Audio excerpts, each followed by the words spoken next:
So, tatanim tayo ng cucumber. Cucumber ito dito. Nalinisan na natin ito.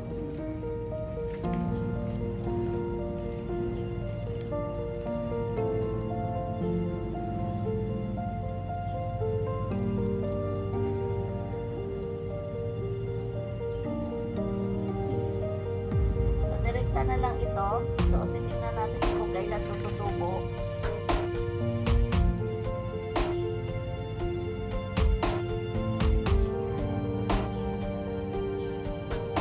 Tapos na yan. Tapos itatanim natin yung upo. So, upo time tayo. So, upo. So, maglalagay tayo ng upo. So, upo yung seeds natin.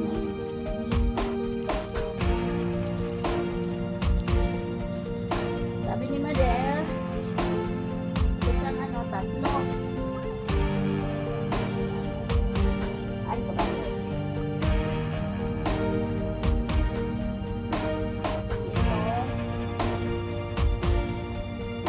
Kasi dito, mayroong gapangan. May gapangan kasi dyan, mga dear.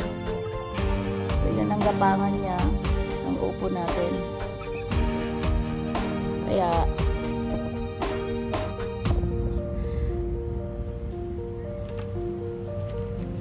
so, sana this time, marami tayong upo ma-harvest.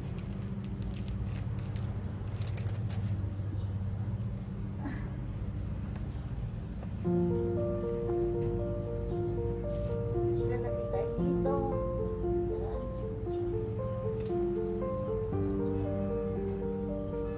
So, dito. Didiligan lang natin para ay, pagulat mo na yan. So, didiligan lang natin yung bagong tanim natin.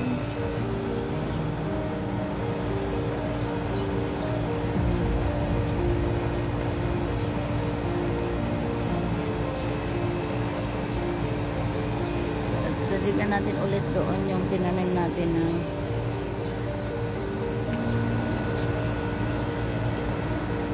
ayan.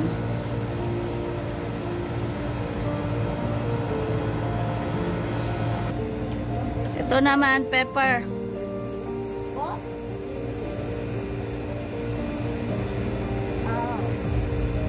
Ay, ano pala yan?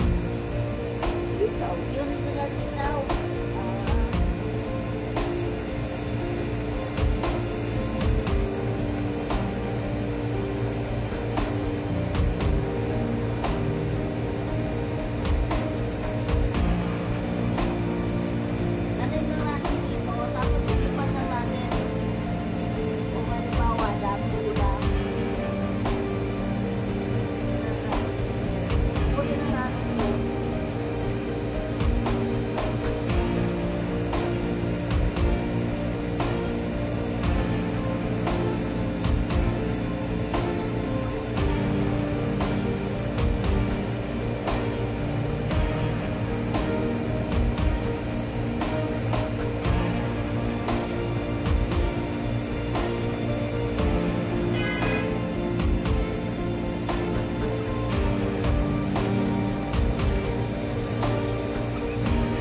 Inubos lahat.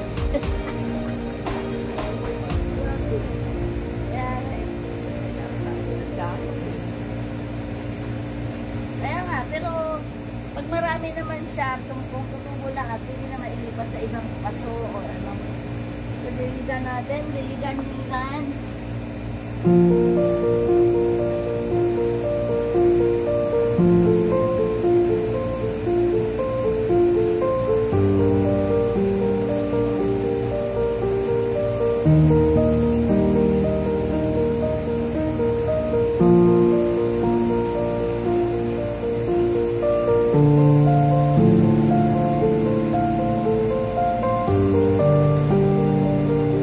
Sana maging okay siya.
Binigay lang ni Lailani yan eh.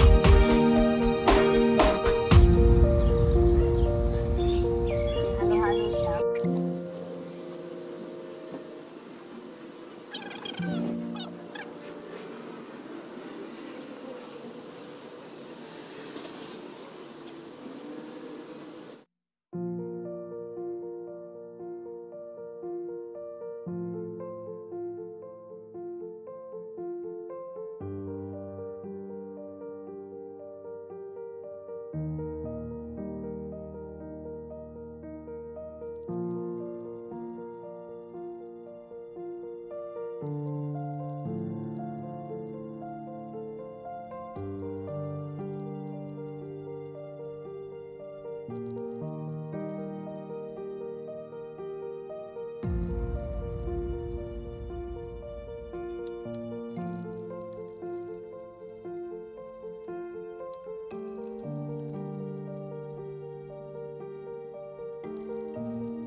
Yung ating okra, maganda na siyang tubo. Ito na natin, that was like a week and a half ago.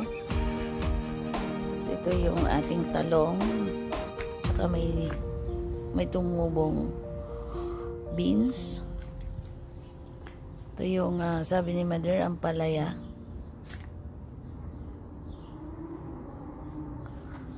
Tapos yung kanyang litos, yung iba na transfer na natin.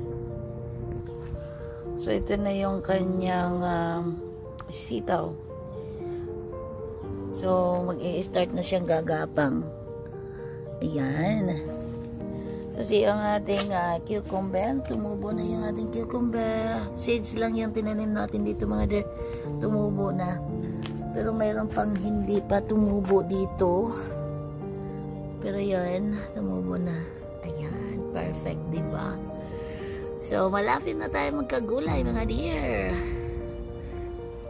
So, yun ang ating tanglad. Natusok natin. So, tusok ni Mother.